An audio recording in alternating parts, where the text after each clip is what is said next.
Hello, I'm Dr. Mike Bell. I'm the Associate Director for Infection Control at CDC. The One and Only campaign is aimed at raising awareness about safe injection practices. Every year, millions of injections are administered in the United States. Every one of them should be safe. In these videos, we will discuss some of the misperceptions that healthcare providers might have about safe injection practices.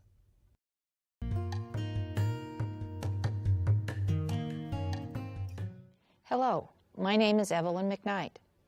In October of 2000, I was diagnosed with breast cancer and underwent chemotherapy at my local oncology clinic in Fremont, Nebraska. In less than a year, I experienced a recurrence of the breast cancer. Through the very thorough workup for the second round of chemotherapy, we found that I had become infected with hepatitis C virus. My husband, a family physician, and I were confounded. I had no risk factors for hepatitis C, no drug abuse, no risky sexual behavior, no transfusions before 1992. In total, 99 patients contracted hepatitis C at the oncology clinic. I bet you're asking, how did this happen? The outbreak occurred because healthcare providers at the clinic did not follow safe injection practices. In the last 10 years, more than 100,000 patients across the country have been notified that they should be tested for hepatitis B, hepatitis C, and HIV due to the reuse of syringes and misuse of medication vials. Our goal in the following videos is to discuss the basic, evidence-based, and common sense precautions that protect patients and prevent future outbreaks from occurring.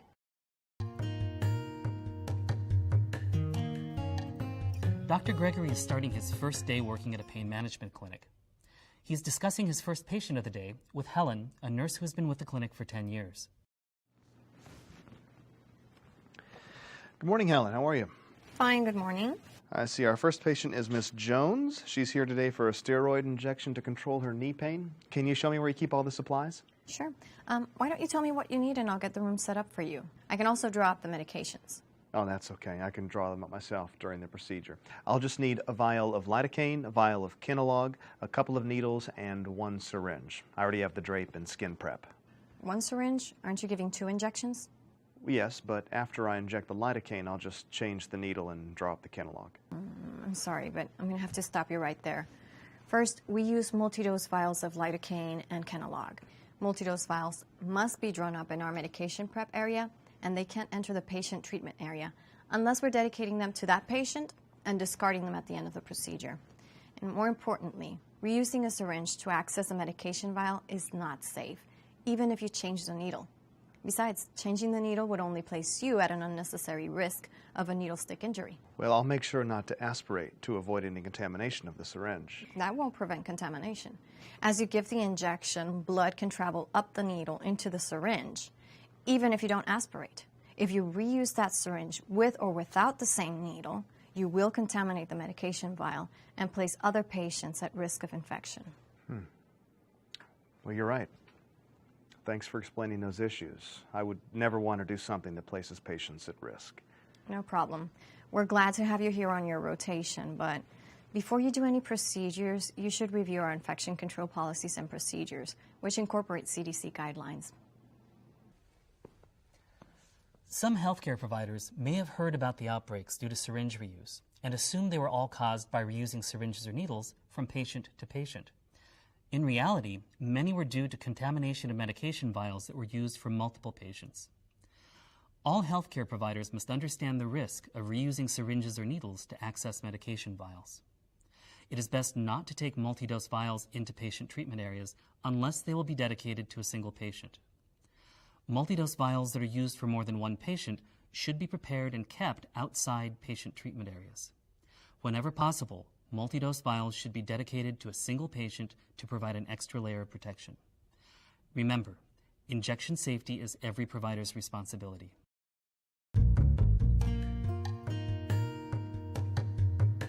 A routine part of anesthesia practice is the administration of IV medications. Let's observe as Laura, a practitioner in training, and Tony, an experienced anesthesia instructor, prepare for the first patient of the day.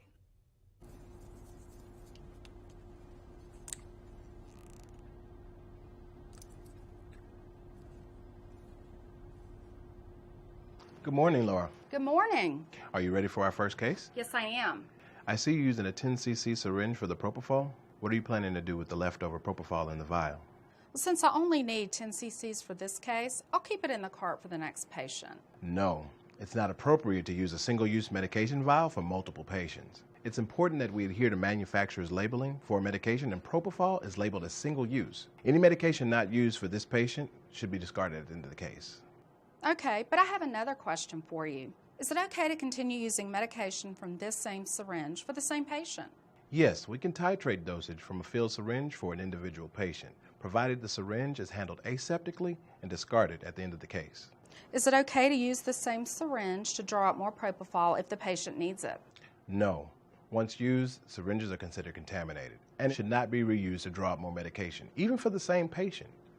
I understand that syringes and needles are single-use items and can't be used for more than one patient. But if I'm going to throw the vial out at the end of the case anyway, why can't I reuse the needle and syringe to draw out more medication? It's all for the same patient.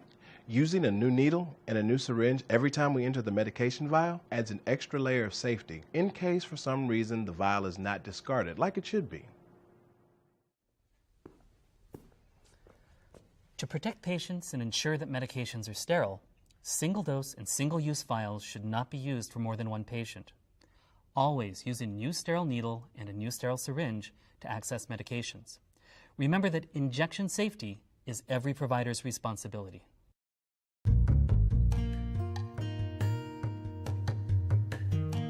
This next scene occurs in an oncology clinic where an experienced nurse practitioner, Claire, is orienting a new registered nurse, Christine.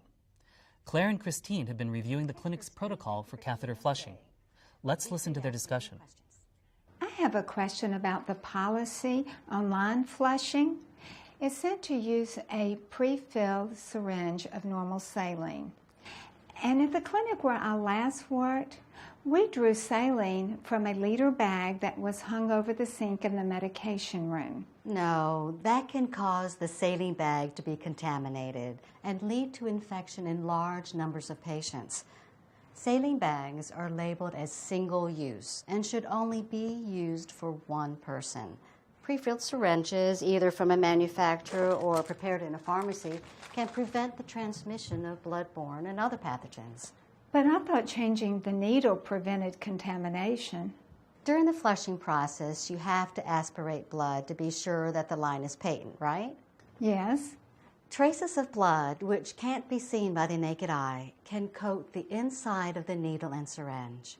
If that syringe is then used to access the bag of saline, blood with viruses and other pathogens can wind up in the bag. That contaminated bag places any other patients that receive saline from that bag at risk for infection. Changing the needle won't prevent this from happening and can put you at risk for needle stick injury. Remember, even if you don't aspirate, you can still get backflow of blood into the syringe. Using pre-filled syringes adds a layer of safety for patients undergoing this procedure. We follow the 1-1-1 rule here. One needle, one syringe, one time. We never reuse needles or syringes. They're used for only one patient and only one time. We also dispose of used equipment right away to prevent injuries or reuse. Thank you for that clarification. Well, sure, I'm glad you came in. Remember, saline bags are single-use and should not be used as a common source of supply for multiple patients. Always use a new sterile needle and a new sterile syringe to access medications. Changing the needle does not prevent contamination. And remember, injection safety is every provider's responsibility.